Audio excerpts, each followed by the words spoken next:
All right, well, welcome back to Exhaust Sports Auto. My name is Kevin. I see that you're here to witness the 2017 Honda Civic Si with about 107,000 miles on it. So, I don't blame you for being interested in it because I'm interested in it. I have been wanting to test drive an Si for the longest time now, and I finally got the opportunity. So, who do we have to thank for this opportunity? Well, it is none other than Carry Imports. So I will leave all their information down in the description box below. You know, this vehicle is going for about $16,000 and some change, I believe. So you can take advantage of that if you would like. But, you know, obviously, why am I interested in the Civic? Well, that's because I think Honda just makes one of the best handling or one of the best driving kind of normal cars, right? That normal people typically tend to buy. Not just this Si, but I mean like just everyday vehicles like the normal Civics, the Accords, the CRVs, stuff like this. I just think Honda nails it in terms of a solid driving feel.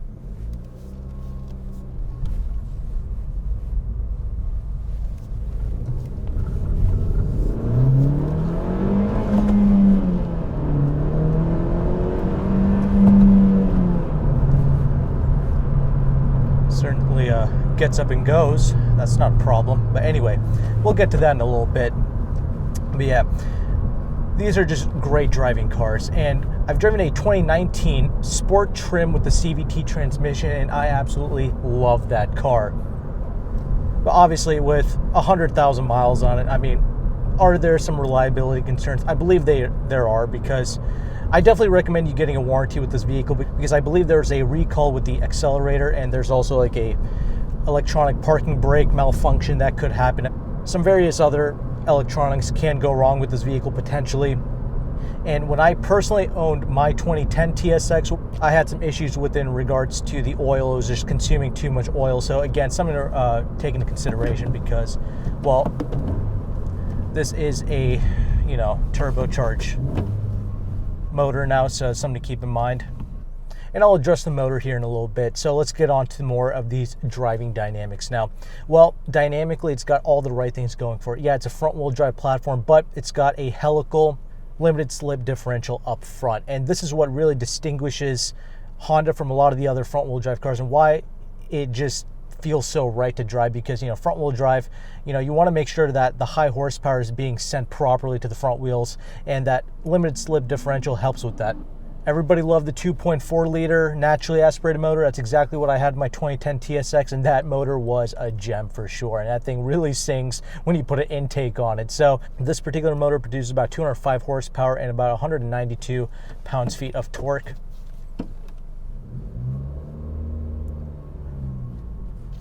I do like this manual transmission. It's very easy to operate. Very predictable clutch.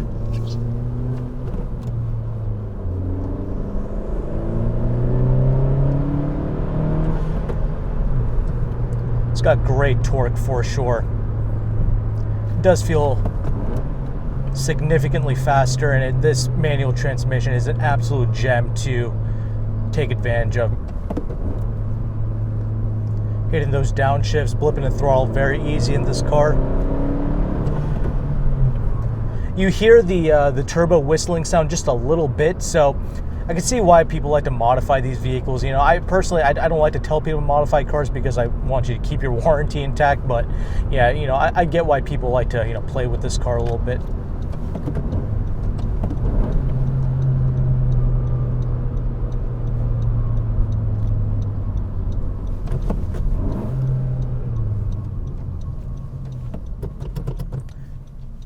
Yeah, super predictable 6-speed manual transmission. One of the main highlights with this car. And this is a good motor. It's a nice motor to wind out. You know, it's only got about 6,500 RPMs to play with, but, you know, it's still not bad. It's still got some charisma to this 4-cylinder turbo, and that's one of the things I want to make sure that this vehicle had, because, you know, yeah, Honda uses predominantly 4 cylinders in their cars, but they really have one of the best 4 cylinders ever produced. One of the most satisfactory to listen to and to wind out, essentially. So I'm glad that they continued that with this Civic Si. You know, the steering weight is just perfectly balanced. You do have a sport button that you can press, and, you know, it should remap the throttle a little bit here, so we'll see how that does here in a little bit. But this car is super predictable to drive.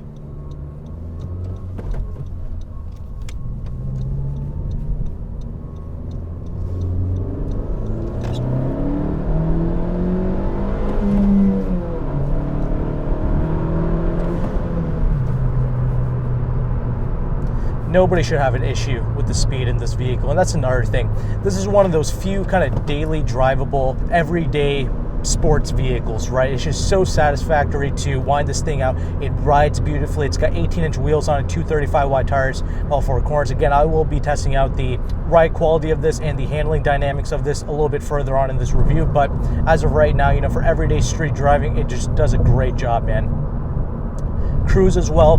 No, Hondas are not the most refined vehicles or anything like that. There's going to be a little bit more tire noise, a little bit more wind noise in this vehicle compared to a newer Mazda, let's say, but I can deal with that because, if you're a kid, right, and you're a parent, you're watching some of these videos, some of these Honda reviews, well, Hondas would typically be my choice for a kid to, if it's like their first car or something like that, because it really is one of the most balanced and well-driving vehicles that you can kind of put them into, and one of the easiest first manuals to drive as well.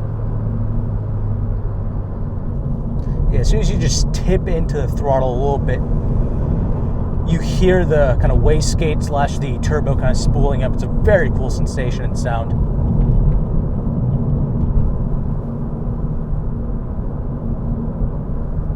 The steering does tighten up a tad when you put in the sport mode. And do I notice the throttle getting a little bit more reactive? I suppose, just a small amount. It's not really worth it, honestly, putting into the sport mode, but it's there if you want to play with it. Yeah, it might be a little bit more noisier compared to the competition, but it continues to be like a very well-riding car.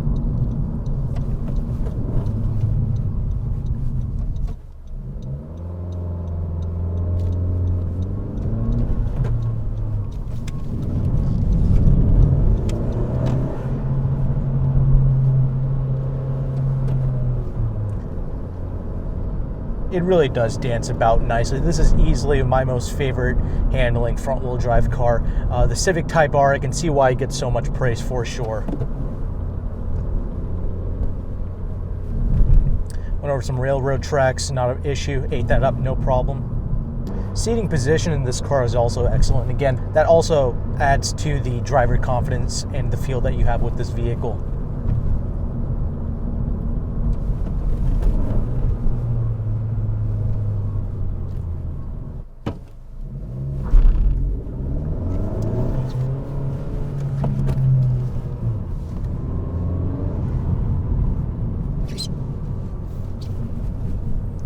Yeah, the body control, the handling of this vehicle, it is just so good. There is a slight delay off the line. I am actually still in the sport mode right now, so off the line there's a slight hint of turbo lag, which is to be expected, but for the most part it does wind out pretty well, very predictably, not an issue.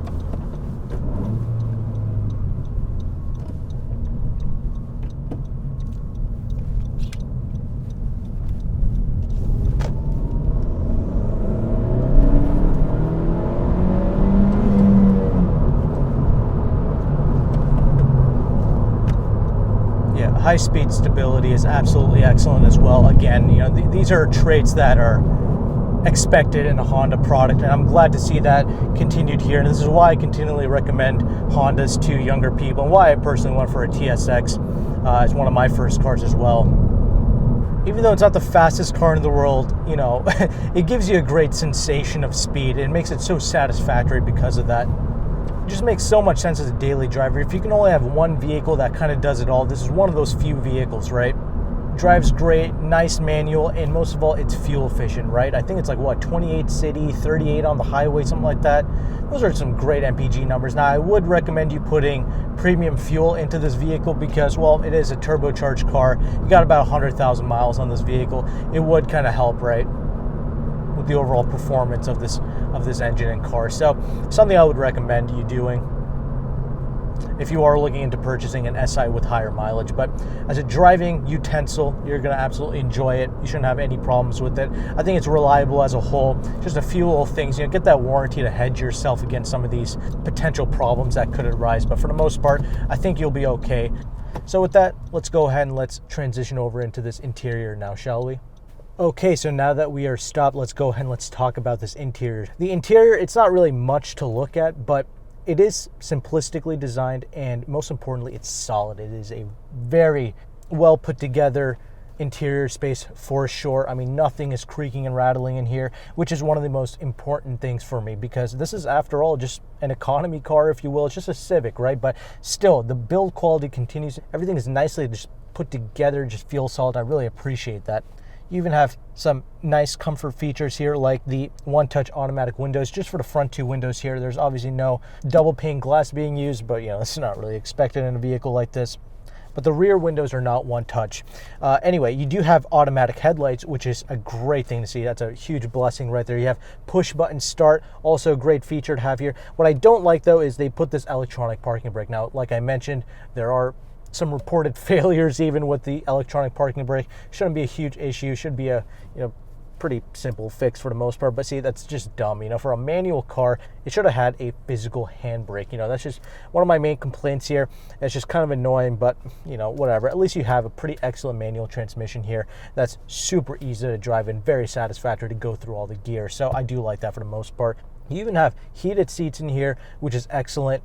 No cooled seats, of course, and this is just for the front two seats, but the seats, the quality of it, these kind of cloth seats, excellent. They look great, they're comfortable, they're supportive, and relatively soft as well. And I do like the little stitching in here, the embossed SI logo. Again, looks hot for sure. You even have a sunroof in here as well. The infotainment in here, I mean, it's pretty average. It's laid out pretty simplistically, but I don't know, there's a lot of lag with it as well, and sometimes just randomly beeps at me, and I don't know what's the difference between home and menu. Like, it's just kind of weird.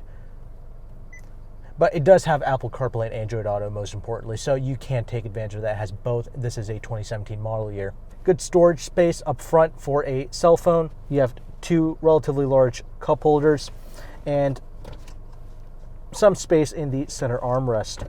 You also have a small space here underneath the center console. Again, you can put a cell phone under there, or you could even put like a small purse or a bag or something like that. You have plenty of space in the center glove box. Again, a very practical, very pragmatic vehicle this is. It's a great driving experience. It feels neutral at all times, but it's also got place to put your things, your phones, your bags, your drinks. You know what I'm saying? It's not like a death trap in here. It rides great. It's just a nice all-rounder, and this is why so many people stem for a model like this instead of going for like a Miata or something like that, which is very much useless. It's really got to be your second or your third vehicle. This, it can be legitimately your only car, and it gets phenomenal gas mileage as well. So just a great pragmatic enthusiast choice for everyday driving. I really do appreciate it. And obviously this generation of the Civic, right, it got enlarged. So let's go ahead and let's talk about the rear seats. So getting in and out of this vehicle, definitely not bad at all. It's actually pretty easy in here, not too much of an issue. If you're like grotesquely tall, over 6'5" or something like that, you may bump your head. But for the most part, most individuals should not have an issue getting in and out of this vehicle. And by the way, the front seats here are manual adjusted, of course. That's why it weighs next to nothing, like 2,900 pounds, right? Because of all these kind of weight-saving items. But yeah, anyway, you get into the rear seats. I have plenty of space for myself. I'm 5'11", and what's interesting is the rear seats are even more cushioned than what's up front here. So very comfortable back there, even for passengers. That's what I'm saying. 5 people can legitimately fit in here. But I will say, the quality, like the doors, they don't feel super heavy or anything like that. Feel a little tinny when you kind of close them. But hey, for the most part, this is the stuff that keeps the curb weight down to like 2,900 pounds. And let's go ahead and let's talk about the trunk space. So the trunk is actually very massive, good amount of space back there. You should be able to fit everything. You can even fold down the seats 60-40. So again, very pragmatic, but I will say there is no spare tire with this vehicle. Something to keep in mind. That would have been nice to include for a vehicle like this. So, that's kind of unfortunate, but is what it is. But for the most part, quality car, man. This is a very nice all-rounder car, relatively affordable. low upkeep. You know, it's a Japanese car, warranties are cheap. I would take advantage of it, you know what I'm saying, kind of hedge yourself against some of those repairs. Like I mentioned, you know, maintenance should be cheap as well. It's a Honda product, plenty of support for it. But most importantly, this motor still has some character to it. I do like winding it out. Do I like it more than the, you know, 2.4 liter, what is it, K24 motor or something like that? You know, I like this for a different reason. Obviously, it's quicker. It's obviously turbocharged, so it's got instantaneous kind of near thrust, basically, and winds out pretty progressive. There's a slight delay, but for the most part, both engines are great in their own ways. You can have fun with both these engines, so I like them both equally, honestly. You're not really going wrong with it with either of these motors, so don't worry about that. Obviously, it drives great. Put some snow tires on here and rock this in the winter as well. Should not be an issue. So there you go. That's my look at the Civic Si, you know, solid vehicle. If you're interested, I'll put all of Carry Imports information down in the description box. But thank you again for watching. Take care and goodbye.